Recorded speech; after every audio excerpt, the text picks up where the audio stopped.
732. One battle between two civilizations. The Muslims lost. Europe stayed Christian.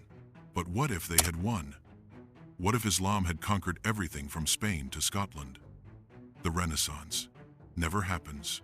The modern world never exists. Everything you know, gone. Drop where you're watching from in the comments.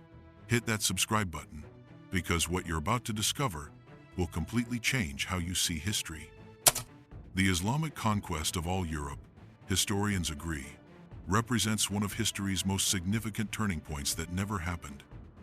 This alternate reality hinges on a single battle fought in 732 AD, where the fate of an entire continent, and perhaps the entire world, was decided in a field between Tours and Poitiers in what is now France. Had that battle's outcome been reversed, the world today would be fundamentally, almost unrecognizably different. The Battle of Tours, fought on October 10, 732, stands as one of the most pivotal moments in Western civilization. Charles Martel, the Frankish mayor of the palace, led his forces against the invading Umayyad Caliphate army, commanded by Abd al-Rahman al-Ghafiqi. The Frankish victory, achieved through disciplined infantry formations against superior Muslim cavalry, effectively halted Islamic expansion into Western Europe at its northernmost point. Historian Edward Gibbon wrote with dramatic flair about what might have occurred had the battle turned out differently, claiming that a victorious line of march had been prolonged above 1,000 miles from the Rock of Gibraltar to the banks of the Loire. The repetition of an equal space would have carried the Saracens to the confines of Poland and the highlands of Scotland. Gibbon further speculated that perhaps the interpretation of the Quran would now be taught in the schools of Oxford, and her pulpits might demonstrate to a circumcised people the sanctity and truth of the revelation of Muhammad. The stakes of the Battle of Tours were extraordinary, representing not just a military engagement, but a clash of civilizations at a critical moment in European history. The Umayyad Caliphate had already demonstrated its military prowess through the rapid conquest of the Iberian Peninsula, beginning in 711, sweeping away the Visigothic kingdom in just a few years, and establishing Islamic rule over what would become Al-Andalus. The expansion of Islamic forces into Gaul, modern-day France, represented the high-water mark of Umayyad European ambitions. After conquering Spain with relative ease, Muslim forces had crossed the Pyrenees and begun raiding deep into Frankish territory. The wealthy monasteries and cities of southern France proved irresistible targets for armies that combined religious zeal with practical desires for plunder and territorial expansion. But Charles Martel's victory at Tours was not inevitable. It was the product of specific tactical decisions, favorable terrain, and perhaps some measure of luck. The Frankish forces fought primarily on foot, using phalanx-style formations that could resist cavalry charges through sheer discipline and courage. The Muslim cavalry, normally devastating in open terrain, found itself unable to break the Frankish shield wall, positioned on higher ground near wooded areas that limited maneuverability. The death of Abd al-Rahman during the battle proved decisive, causing confusion and eventual retreat among Muslim forces that had been on the verge of breaking through Frankish lines. Had Abd al-Rahman survived, had the Muslim cavalry found a way to outflank the Frankish positions, had Charles Martel made different tactical choices, the entire course of European and world history would have diverged dramatically from the timeline people know today. In an alternate timeline where Islam conquers all of Europe, the immediate consequences would have transformed the continent beyond recognition. The Frankish kingdoms, which in actual history would give birth to the Carolingian Empire and eventually the Holy Roman Empire, would have been absorbed into the expanding Umayyad Caliphate. The Christian kingdoms of Europe, already weakened by centuries of warfare and political fragmentation, would have fallen one by one to disciplined Islamic armies backed by sophisticated administrative systems. The conquest would likely have proceeded northward and eastward from the initial breakthrough in Francia. Southern France would have been fully incorporated into Islamic territories, with major cities like Paris, Lyon, and Marseille becoming centers of Islamic culture and administration. The Germanic kingdoms beyond the Rhine, politically divided and militarily inferior to Islamic forces, would have faced overwhelming pressure to either convert or submit to Muslim rule.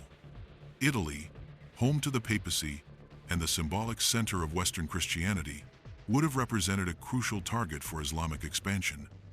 The conquest of Rome would have eliminated the institutional heart of the Catholic Church, forcing Christianity into a peripheral role in European society, similar to its status in the Middle East and North Africa after Islamic conquests there. The Byzantine Empire, already weakened by centuries of conflict with Persia and early Islamic forces, would have found itself completely surrounded and unable to resist combined pressure from Islamic forces in both the West and East. Constantinople, which historically withstood numerous Islamic sieges, would likely have fallen without the buffer provided by Christian European kingdoms to the west. The cultural transformation of a fully Islamic Europe would have been profound and multifaceted. Islamic civilization during the medieval period represented one of the most advanced societies on earth, with achievements in science, mathematics, medicine, philosophy, and architecture that far exceeded contemporary European accomplishments. An Islamic Europe would have inherited this sophisticated civilization while adding European elements to create a unique synthesis of cultures.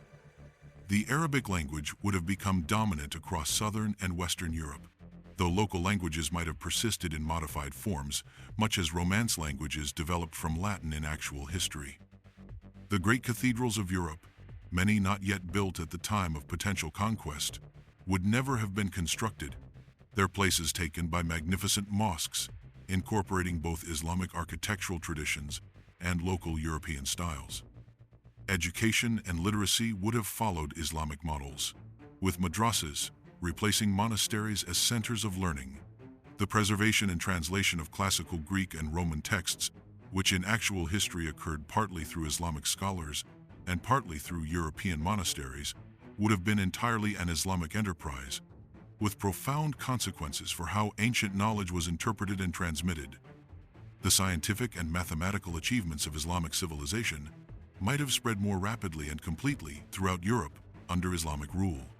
The decimal system, algebra, advanced astronomy, and medical knowledge that in actual history slowly filtered into Europe through translations and cultural contact would have become standard across the continent centuries earlier. However, the political unity implied by complete Islamic conquest would likely have proven temporary. Islamic empires throughout history struggled with succession crises, regional fragmentation, and the practical difficulties of governing vast, culturally diverse territories. An Islamic Europe would probably have fragmented into multiple competing emirates, sultanates, and caliphates, creating a political landscape as complex as actual European history.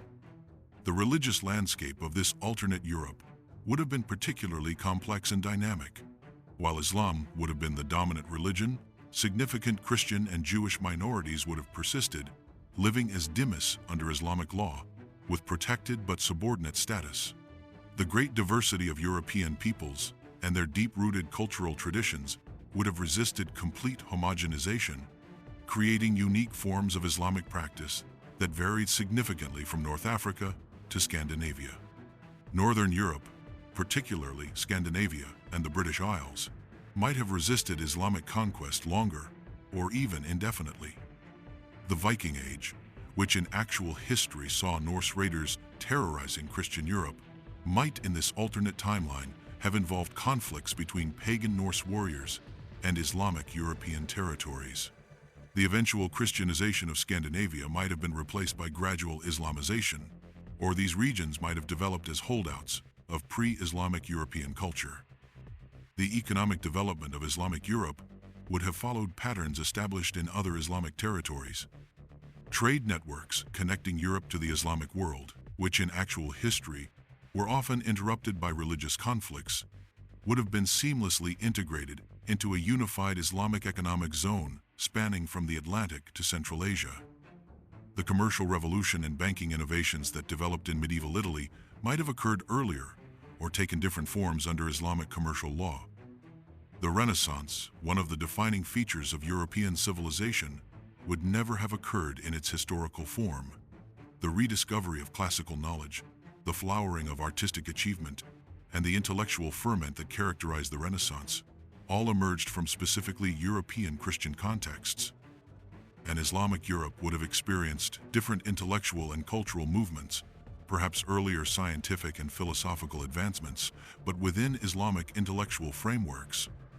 The age of exploration and European colonialism, which reshaped the entire world from the 15th century onward, would have taken radically different forms, or might not have occurred at all.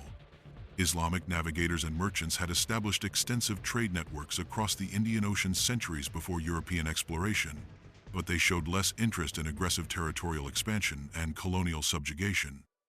And Islamic Europe might have engaged with the Americas, Africa, and Asia through trade and cultural exchange rather than conquest and colonization. The Protestant Reformation, which split European Christianity and reshaped Western civilization, obviously could not have occurred in an Islamic Europe.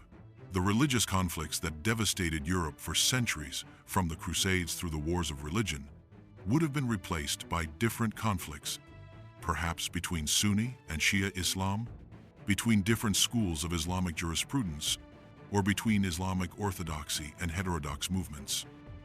The Enlightenment, the Industrial Revolution, and the development of modern science and democracy all emerged from specific European historical contexts that would not have existed in an Islamic Europe. While Islamic civilization made remarkable scientific and philosophical contributions during its golden age, it developed along different intellectual trajectories than European civilization. An Islamic Europe might have achieved technological and social advances, but they would have been fundamentally different from the path that led to modernity as people recognize it today. The modern world as it exists today, with its globalized economy, democratic institutions, scientific worldview, and technological sophistication, emerged largely from European and Western civilization. An Islamic Europe would have created a different modernity, with different political systems, different social structures, different technologies, and different values. The entire shape of global civilization, from political boundaries to cultural assumptions to technological development, would be unrecognizable. The counterfactual question of Islamic conquest of Europe ultimately reveals how contingent historical development truly is. The defeat of Muslim forces at Tours was not preordained. It was the result of specific circumstances, individual decisions, and perhaps some measure of chance. Had the battle gone differently, had subsequent European resistance collapsed, had Islamic armies not faced internal divisions and logistical constraints, the entire trajectory of human civilization would have diverged from the path it actually followed. Modern historians continue to debate the actual significance of the Battle of Tours, with some arguing it was merely a large raid rather than a serious attempt at permanent conquest, and others suggesting that internal conflicts within the Umayyad Caliphate, rather than military defeats in Europe, ultimately halted Islamic expansion. The reality likely combines multiple factors, including military defeats, logistical limitations, and internal political crises within Islamic states. Understanding what might have happened if Islam had conquered all of Europe requires recognizing both the sophistication of Islamic civilization and the unique characteristics of European development. Islamic civilization during the medieval period represented one of the most advanced societies in human history, with achievements in science, philosophy, and culture that far exceeded contemporary European accomplishments. European civilization, meanwhile, developed unique institutional and intellectual traditions that would eventually produce the modern world. The clash at Tours represented not just a military engagement, but a meeting of civilizations at a critical juncture. The Frankish victory ensured that European civilization would develop along Christian lines, creating the cultural, intellectual, and political foundations that would shape the modern world. An Islamic victory would have created an entirely different trajectory for human civilization, one that can be imagined but never fully known. The question of whether an Islamic Europe would have been better or worse than actual European history is ultimately unanswerable and perhaps meaningless. Different civilizations developed different values, different strengths, different weaknesses. Islamic civilization during its golden age achieved remarkable things. European civilization during its development achieved different but equally remarkable things. And Islamic Europe would have been neither a utopia nor a dystopia, but a different path of human development, with its own successes, failures, achievements, and tragedies. The reality that Charles Martel's victory at Tours preserved Christian Europe does not diminish Islamic civilization or glorify European civilization above all others. It simply recognizes that the outcome of that battle helped determine which civilization would shape European development, and through European influence, much of global development in subsequent centuries. The enduring fascination with alternate histories like Islamic conquest of Europe reveals how human beings struggle to understand the contingency and complexity of historical development. History is not a predetermined narrative moving toward inevitable conclusions, but a series of moments where different outcomes remained possible, where individual decisions and chance events could redirect entire civilizations onto different paths. The Battle of Tours remains one of those pivotal moments where history balanced on a knife's edge, where the outcome was uncertain, where different decisions or different circumstances could have produced radically different results.